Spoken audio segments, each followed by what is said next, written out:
অসম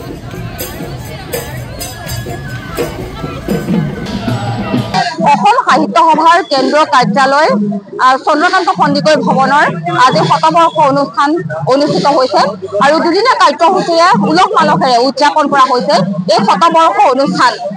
মঙলবাৰ আৰু বুধবাৰে দুদিনীয়াকৈ যোৰহাটৰ চন্দ্ৰকান্ত সন্দিকৈ ভৱনৰ শতবৰ্ষ অনুষ্ঠানৰ লগত সংগতি ৰাখি বিভিন্ন কাৰ্যসূচী হাতত লৈছে অসম সাহিত্য সভাই আৰু আজি প্ৰথম দিনাৰ কাৰ্যসূচী মোৰ সহযোগে দেখুৱাব এয়া সাংস্কৃতিক শোভাযাত্ৰা। বিভিন্ন জাতি জনগোষ্ঠীৰ লোক একত্ৰিত হৈ এনেদৰে নগৰৰ মাজেৰে উলিওৱা হৈছে সাংস্কৃতিক শোভাযাত্ৰা আৰু কেন্দ্ৰীয় কাৰ্যালয়ৰ চন্দ্ৰকান্ত সন্দিকৈ ভৱনৰ শতবৰ্ষ মহোৎসৱ উপলক্ষে এনেদৰে সমন্বয় শোভাযাত্ৰা উলিওৱা হৈছে।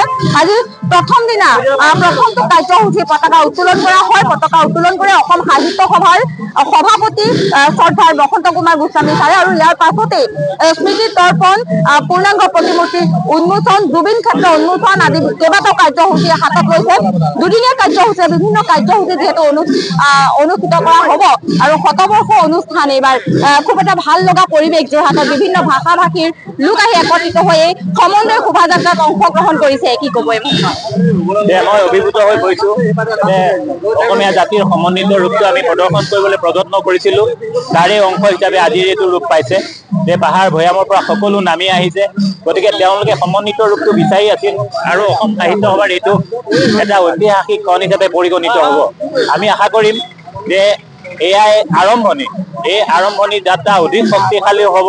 পূৰ্বৰ পৰা মিলা প্ৰীতিৰে চলি থকা বৃহত্তৰ অসমখন আমি নতুনকৈ নিৰ্মাণ কৰিব বিচাৰিছোঁ, শক্তিমন্ত কৰিব বিচাৰিছোঁ। জুবিন গাৰ্গৰ মৃত্যুৰ পাছত দুখত কাতৰ হোৱা অৱস্থাটো আমি এনেদৰে এই সমন্বিত ৰূপটো পৰিদৃষ্ট কৰিবলৈ যত্ন কৰিছোঁ। আশা কৰিম এই সমন্বয় শোভাযাত্ৰাই অসমীয়া জাতিক অন্যান্য শক্তি প্ৰদান কৰিব। মই সকলোকে ধন্যবাদ জ্ঞাপন কৰিছোঁ। আজি আমাৰ মাজলৈ আহিছে সোণোৱাল কছাৰী সাহিত্য সভা, দেউৰী সাহিত্য সভা, মিচিং সাহিত্য সভা, মৰাণ সাহিত্য সভা, নিখিল বিষ্ণুপ্ৰিয়া মণিপুৰী সাহিত্য সভা, নেপালী সাহিত্য সভা। গতিকে সকলোৰে অংশগ্ৰহণত আজি শোভাযাত্ৰাই নতুন মূৰ পাইছে, এটা নতুন এটা আদৰ্শ সৃষ্টি হৈছে যে জনগোষ্ঠীয় সাহিত্য সভাৰ সভাপতিসকলক অসম সাহিত্য সভাই লগত লৈ যিটো ৰূপ দিবলৈ বিচাৰিছে সেইটো আমি সফল হৈছে বুলি ভাবিব পাৰোঁ। হয়, নেপালী সাহিত্য সভা, মণিপুৰী সাহিত্য সভাৰ লগতে কেইবাখনো সাহিত্য সভাৰ লোক একত্ৰিত হৈছে আৰু এয়া সমন্বয় শোভাযাত্ৰা উলিওৱা হৈছে নগৰৰ মাজেৰে। কি ক'ব এই মুহূৰ্তত? খুব এটা ভাল লগা পৰিৱেশ। আজি বহুত এটা গৌৰৱোজ্জ্বল দিন যোৰহাটৰ কাৰণে, যোৰহাট জিলা সাহিত্য সভাৰ কাৰণে, যোৰহাটবাসীৰ কাৰণে। আজিৰ দিনটোতে আমাৰ চন্দ্ৰকান্ত সন্দিকৈ ভৱনৰ শতবৰ্ষ উদযাপনৰ শুভাৰম্ভণি হৈছে। এই আমাৰ যাত্ৰা অহা এটা 26লৈকে চলি থাকিব। এটা অসমীয়াৰে নহয় সমগ্ৰ অসমীয়া জাতিৰ কাৰণে এটা স্বাভিমান হ'ল চন্দ্ৰকান্ত সন্দিকৈ ভৱন। এই ভৱনৰ পৰা অসমৰ বৌদ্ধিক বিপ্লৱ আৰম্ভ হৈছিলে। গতিকে আজিৰ এই সময়খিনিত আমি যোৰহাট জিলা সাহিত্য সভা থিয় হ'বলৈ পাই অতি গৌৰৱান্বিত হৈছোঁ। ধন্যবাদ। হয়, আজি প্ৰথমটো দিনত পুৱাৰে পৰা বিভিন্ন কাৰ্যসূচী ৰূপায়ণ কৰা হৈছে আৰু এয়া সাংস্কৃতিক শোভাযাত্ৰা, সমন্বয়ৰ শোভাযাত্ৰা উলিওৱা হৈছে। বিভিন্ন ভাষা ভাষীৰ লোক ইয়াত একত্ৰিত হৈছে আৰু কাইলৈ দিনটোতো একেধৰণে কেইবাটাও কাৰ্যসূচী অনুষ্ঠিত হ'ব আৰু এনেদৰে যোৰহাটৰ কেন্দ্ৰীয় কাৰ্যালয়ত অসম সাহিত্য সভাৰ চন্দ্ৰকান্ত সন্দিকৈ ভৱনৰ শতবৰ্ষ উদযাপন কৰা হৈছে। অসম সাহিত্য সভাৰ বাবে আজিৰ দিনটো অতীত গৌৰৱৰ দিন আৰু বৰ্তমান উপলব্ধিৰ দিন।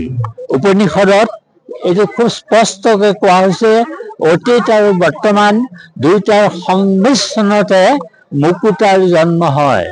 অসমৰ আজি যি ভগ্নাংশ ৰূপলৈ গৈছে আৰু আমাৰ ভগা হিয়াবোৰ আজিৰ পৰাই জোৰা লাগিব বুলি আমি অনুভৱ কৰিছোঁ।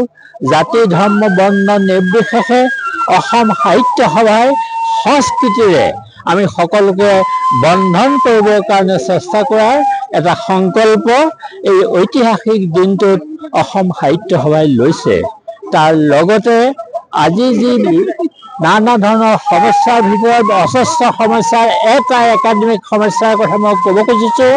আজি চাৰিওফালে হুলস্থুল লাগিছে যে কম্প্ৰিহেনচিভ হিষ্ট্ৰী অফ আছাম নাই আৰু আমি আজি এই দিনটোতে সংকল্প কৰিছোঁ আমাৰ কম্প্ৰিহেনচিভ হিষ্ট্ৰী অফ আছামৰ 10 মাহৰ ভিতৰত আমি এটা প্ৰকল্প লৈছোঁ।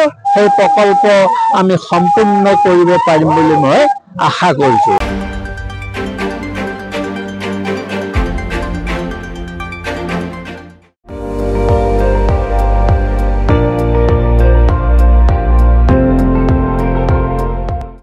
আপুনি চাই আছে ND24 সৰ্বশ্ৰেষ্ঠ নহয় সৰ্বোত্তমৰ দৌৰত।